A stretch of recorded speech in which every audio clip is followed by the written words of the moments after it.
What's up, guys? So I wanted to hop on here and just kind of go over a few things before I go over the workout in this video.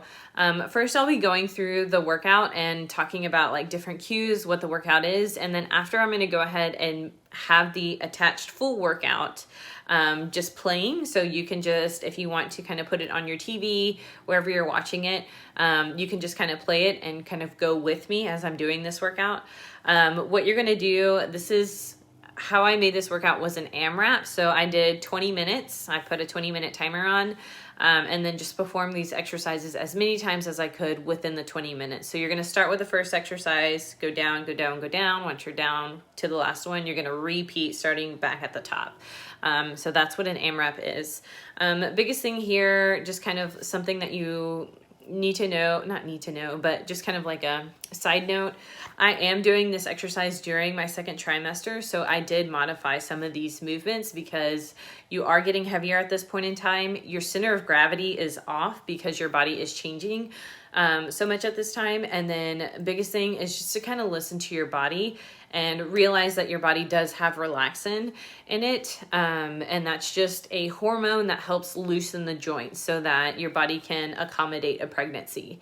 So just be mindful of that. So if anything in this video is causing you like hurt, definitely feel free to modify. I will attach videos up top on some of these movements just to give you more of a modification, but please feel free to modify. You do not want to push yourself and hurt yourself as you're doing these. The biggest thing is that you're getting some movement in the day, which is very beneficial for you and your baby throughout the pregnancy.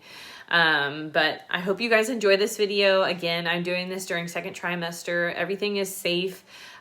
Biggest thing is you need to just be mindful of your activity level. If you weren't somebody that was fully active, I definitely recommend doing modifications to start off with.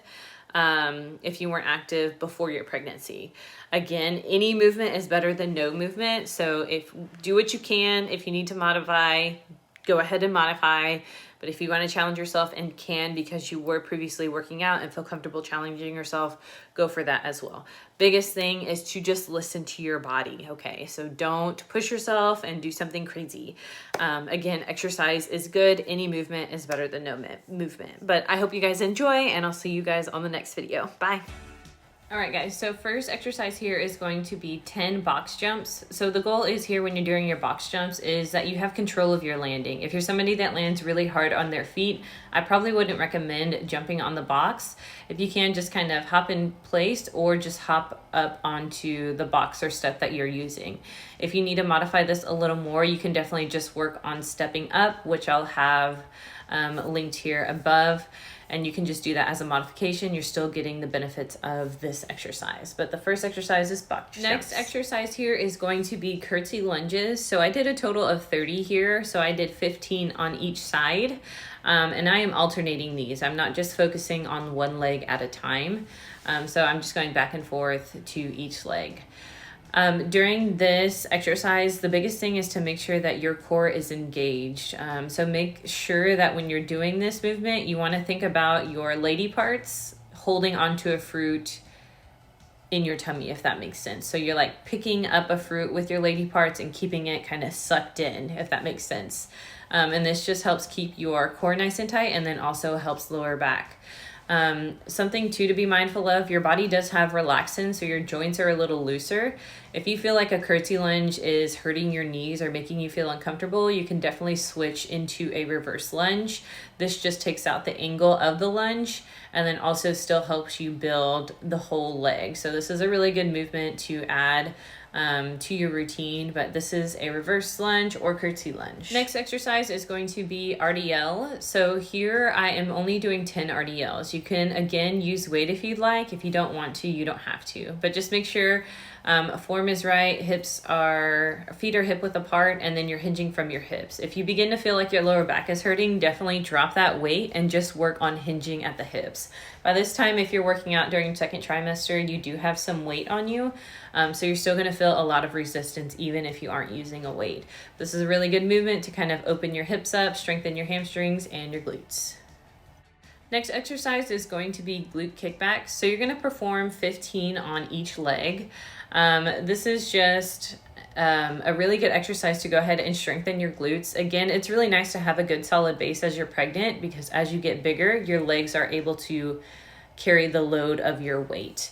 But a lot of the times during this time, the center of gravity is changing because you are getting bigger. So if you feel like your balance is off, definitely feel comfortable in trying to modify this and find something to support yourself on. So if you're having to do this like I am, getting a stool, or you can use a wall to support yourself and perform the movement, you can definitely do that. Be mindful here, you do not have to necessarily use that resistance band, but if you want to, you can definitely do that. But these are glute kickbacks. Next exercise is going to be oblique taps. So I'm going to go ahead and link like the actual oblique tap here. But this is a modified version. So I'm already modifying this for myself. So what I'm doing is I'm elevating my body up and performing an oblique tap. So what you're doing here essentially is you're in a side plank position, and then you are just kind of moving your hips up and down. You're going to be feeling those obliques working because you're getting like a crunch here. Now, if you notice, I did start with my legs fully extended, and then what I did was modified it the last few reps. So difference is fully extended legs, it's going to be harder. And then when you bring that leg up, that front leg, you're going to actually be supporting a lot more of your weight, so it doesn't feel so intense on the movement. You're still going to be getting a great oblique crunch as you do this, but this is a modification. All right, so last exercise is going to be an oblique twist. Biggest thing here is always make sure your core is engaged. I probably have mentioned that with a couple exercises, but biggest thing you want to be working on, especially if you are pregnant, even if you aren't, is always making sure that your core is engaged tightly. So you want to make sure that you are picking up a fruit with your lady parts and keeping it sucked in even as you're doing the movement. So if you want to use an added weight, you can, but if you don't want to, you don't have to. You'll still reap the benefits of this exercise.